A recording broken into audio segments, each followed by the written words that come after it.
हे माँ, प्रजापति ब्रह्मा जी अपने 4 मुखों से भी तुम्हारी स्तुति करने में समर्थ नहीं है। त्रिपुर विनाशक महादेव जी 5 मुखों से भी आपका स्तवन नहीं कर सकते। श्री भगवान कार्तिकेय जी तो 6 मुखों के रहते हुए भी असमर्थ हैं। इन्हें गिने मुख वालों की तो बात ही क्या है। नागराज शेष 1000 मुखों से भी आपका गुणगान नहीं कर पाते। फिर आप बताओ, जब इनकी ये दशा है तो दूसरे किसको और किस प्रकार आपकी स्तुति का अवसर प्राप्त हो सकता है। माँ, घी, दूध, दाख और मधु की मधुरता को किसी भी शब्द से विशेष रूप से नहीं बताया जा सकता है। उसे तो केवल रसना जिह्वा ही जानती है। इसी प्रकार माँ, आपका सौंदर्य केवल महादेव जी के नेत्रों का ही विषय है। उसे हम क्यों कर बताएं। हे अम्बे, आपके गुणों का वर्णन तो सारे वेद भी नहीं कर सकते।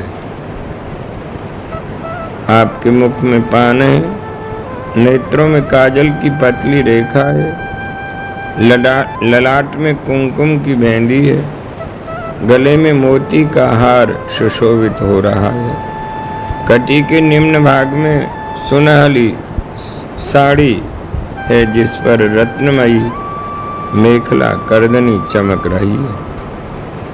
ऐसी वेशभूषा से सजी हुई गिरिराज हिमालय की गौरवर्णा कन्या आपको मैं सदा ही भजता हूँ। जहाँ पारिजात पुष्प की माला सुशोभित हो रही है, उन उरोजों के समीप बजती हुई वीणा का मधुर नाद श्रवण करते हुए जिनके कानों में कुंडल शोभा पा रहे हैं, जिनका अंग झुका हुआ है, हथनी की भांति जिनकी मंद मनोहर चाल है, जिनके नेत्र कमल के समान सुंदर और चंचल हैं, वे शंभु की सती भारिया भगवती उमा सर्वत्र विजयिनी हो रही हैं।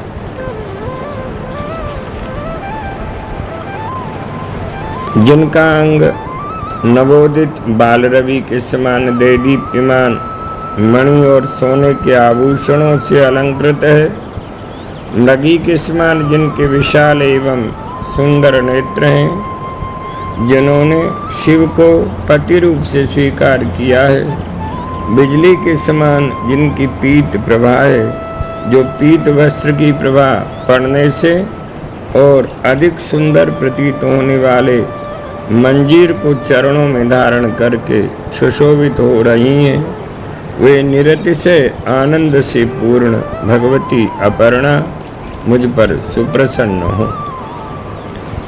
समस्त रोगों को नष्ट करने वाली एक चलती फिरती चिदानंदमयी लता उमा सुशोभित हो रही। वह हिमालय से उत्पन्न हुई है, सुंदर हाथ ही उनके पल्लव हैं, मुक्ता का हार ही सुंदर फूल है, काली काली अलकें भ्रमरों की भांति उसे आच्छन्न किए हुई हैं। स्थाणु शंकर जी अथवा ठूंठ वृक्ष ही उसके रहने का आश्रय है।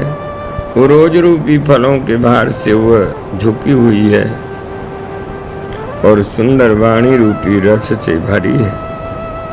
दूसरे लोग कुछ ही गुणों से युक्त सपर्णा पत्ते वाली लता का आदर पूर्वक सेवन करते हैं, परंतु हमारी बुद्धि तो इस प्रकार स्फुरित होती है कि इस जगत में सभी लोगों को एकमात्र अपर्णा पार्वती या बिना पत्ते की लता का ही सेवन करना चाहिए, जिससे आवृत होकर पुराना स्थाणु ठूंठ वृक्ष अथवा शिव भी कैवल्य रूपी मोक्ष का फल देता है। संपूर्ण धर्मों की सृष्टि करने वाली और समस्त आगमों को जन्म देने वाली तुम ही हो।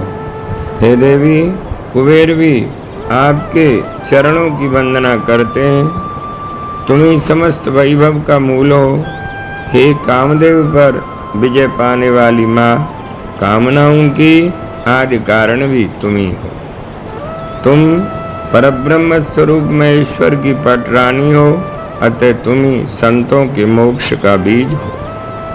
मेरा मन चंचल है, इसलिए यद्यपि मैंने आपकी प्रचुर भक्ति नहीं की है, तथापि आप श्रीमती को इस समय मुझ पर अवश्य ही दया दृष्टि करना चाहिए। चातक चाहे प्रेम करे या न करे, पर मेघ तो उसके मुख में मधुर जल गिराता ही है। अथवा मुझे बड़ी शंका हो रही है कि मेरी बुद्धि किस विधियों से आप में अनुनीत हो, आपकी ओर लगे। हे साधु चरित्रों वाली माँ, तुम बहुत शीघ्र अपनी कृपा कटाक्ष युक्त दृष्टि से मुझे निहारो। मैं आपकी शरण की दीक्षा ले चुका हूँ, अब मेरी उपेक्षा करना माँ उचित नहीं। यदि कल्पलता पग पग पर अभीष्ट कामनाओं की पूर्ति न कर सके, तो अन्य साधारण लताओं से उसमें विशेषता ही कैसे रह सकती है। हे लंबोदर, गणेश को जन्म देने वाली उमे, मैंने आपके युगल चरणारविंदों में बहुत बड़ा विश्वास रखकर किसी अन्य देवता का आश्रय नहीं लिया। तथापि यदि आपका चित्त मुझ पर सदैव न हो, तो अब मैं किसकी शरण जाऊंगा। जिस प्रकार लोहा पारस से छू जाने पर तत्काल सोना बन जाता है और गलियों के नाले का जल गंगा जी में पड़कर पवित्र हो जाता है, उसी प्रकार भिन्न भिन्न पापों से मलिन हुआ मेरा मन अंतःकरण यदि प्रेम पूर्वक आप में आसक्त हो गया, तो वह कैसे निर्मल नहीं होगा।